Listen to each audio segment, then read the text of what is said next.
सोचा है कि 400 वर्षों तक बर्फ में पूरी तरह दबे रहने के बावजूद भी केदारनाथ मंदिर में एक खरोंच तक क्यों नहीं आया?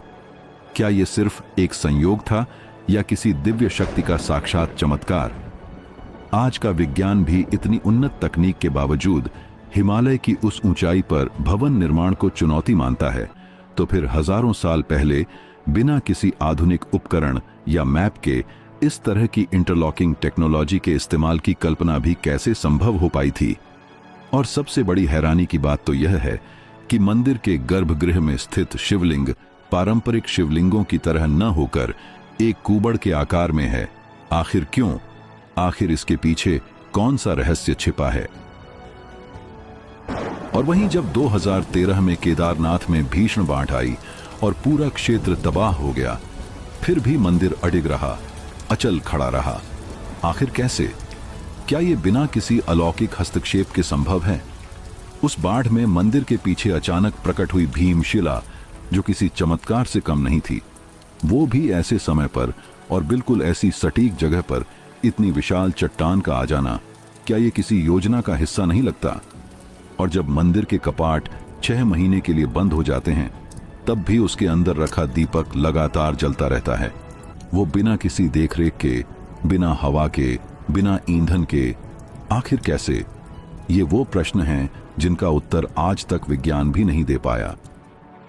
यह सिर्फ पत्थरों से बना ढांचा नहीं है, बल्कि आस्था, रहस्य और दिव्यता से गूंथा हुआ एक ऐसा धाम है जहां हर दीवार, हर पत्थर कोई न कोई चमत्कारी कथा कहता है।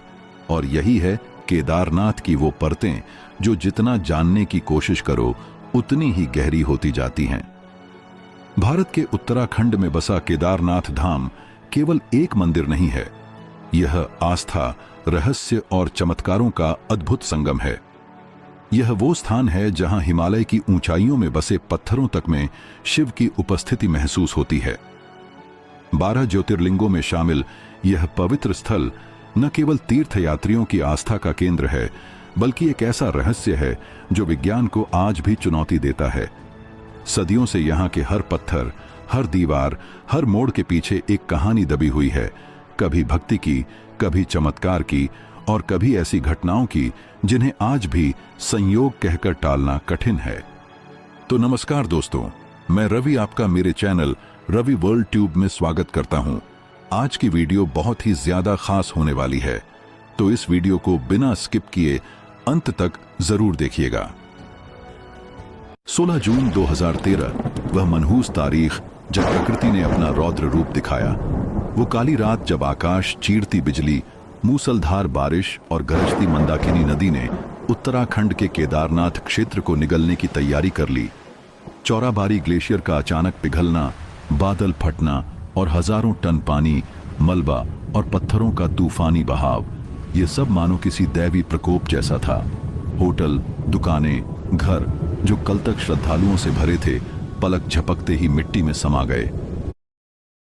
तो अगर आप अपना बिजनेस ग्रो करना चाहते हैं तो बहुत जरूरी है कि आपके बिजनेस के आसपास 2-4 लगभग 6000 लोगों की जान चली गई, हजारों बेघर हो गए, पूरा क्षेत्र श्मशान सा हो गया।